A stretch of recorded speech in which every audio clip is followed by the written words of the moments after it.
The Kenya Chamber of Commerce and Industry has signed a 5-year memorandum of understanding with E4Impact Foundation, an accelerator that will fund, incubate and mentor 20 local businesses annually with the aim of boosting entrepreneurship in Kenya.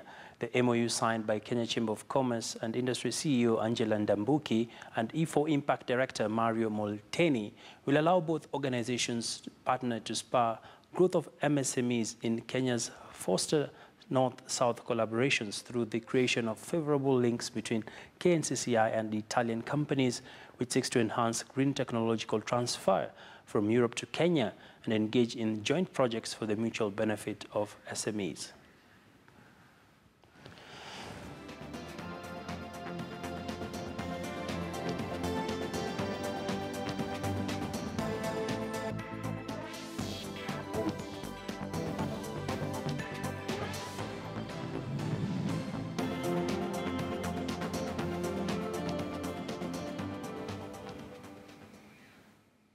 Some good news there for entrepreneurs in the country.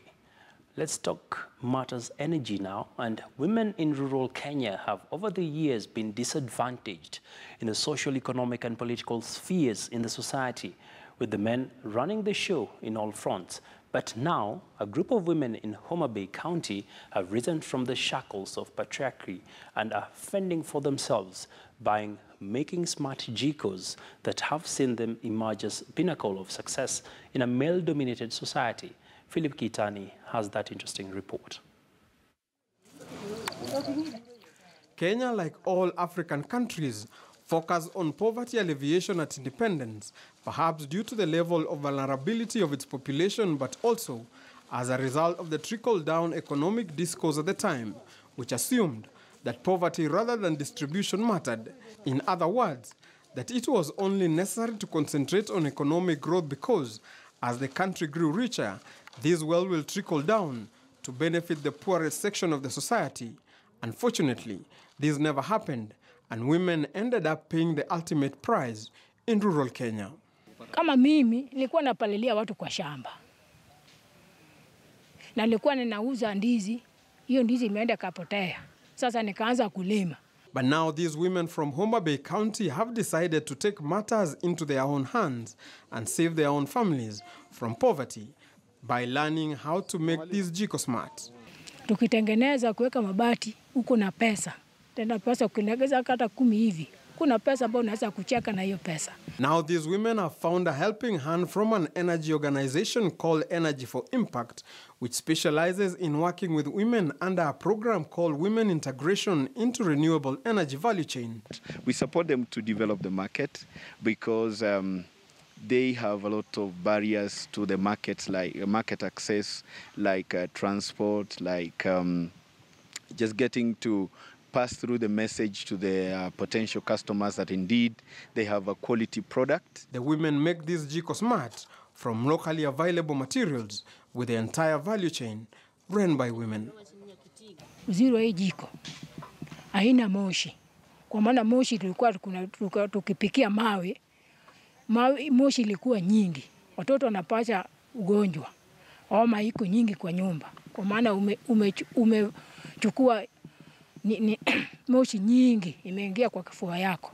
The use of these improved jiko smart stoves is especially important in reducing indoor pollution, cutting energy costs, and saving the time lost in collecting firewood. Our biggest aim is to train them on the disadvantages of the 3-stone cooking so that they can adapt the new cooking methods.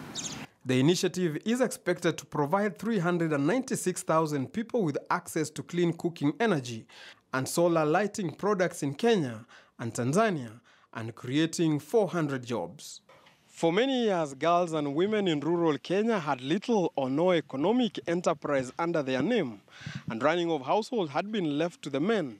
But now these women from Kabondo in Homa Bay County have decided to rewrite the rule book, and they are now running one of the most well-thought-out business enterprises in the region of making smart jikos that have become a hit, both in Kisumu and Homa Bay counties.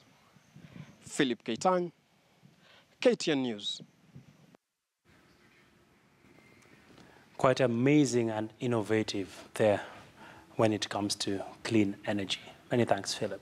Well, let's take you to our weekly feature now, and that is Throwback Business. We focus on public transport, which remains big news here in Kenya. In some parts of the country, pro-box vehicles remain the only viable means of transport, even as the rest of the country continues to transit towards buses. This, however, is all relatively new. Decades ago, the Face Me Dala Dala or Matatu, the rage of the day. Tobias Chanji examines this trend in this week's edition of Throwback Business.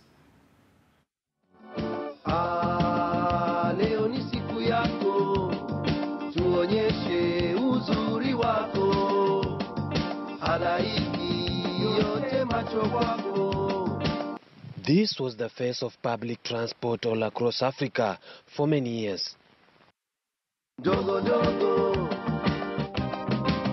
wewe si kidogo. One-ton pickups designed to carry cargo but converted into people carriers with a boarded-up body on the back and an upper carrier to be crammed with goods.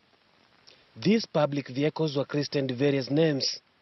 Some call them seven-a-side because of the seating arrangement, while others call them matchbox because of their shape.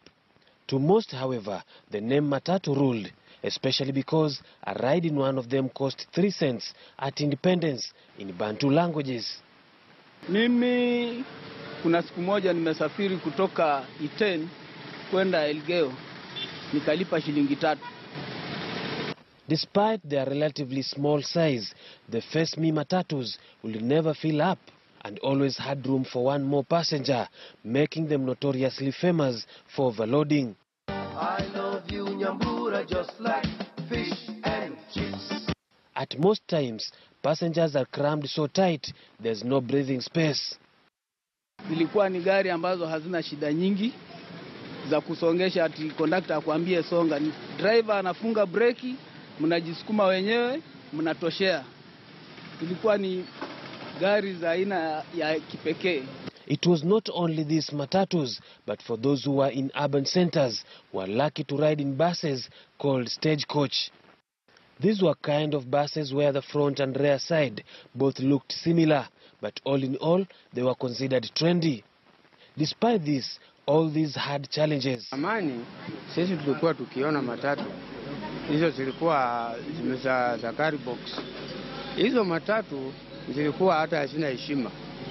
Hizo matatu zilikuwa nimezeeka. Hizo matatu watu wanakaa wanaangaliana. Tena watu wanajaa, wengine wanasimama.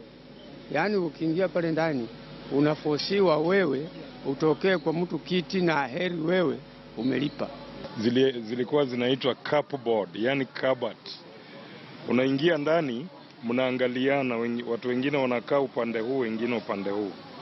Alafu mkiingia kwa hiyo matatu na imejaa, conductor anaweka wengine mpaka kwa bodi juu. Sasa hizo matatu zilikuwa ni mwanzo wa usafiri katika Kenya, si kama hizi za sasa ambazo watu wanastarehe. Ulikuwa kama umeketi na mzee aingie kwa hiyo matatu, unamsimamia ili akae, mama mjamzito na wengine. It's quite clear that the transport industry has gone through tremendous metamorphosis. But if these changes are there to stay, time will tell. Tobias Chanji, KTN News, Throwback Business. Quite interesting when it comes to how people used to travel back in the day. I actually remember traveling in the Face Me vans. I was with one, Alex Owiti, back in the day. Well, that's why we want to wrap up the show this afternoon.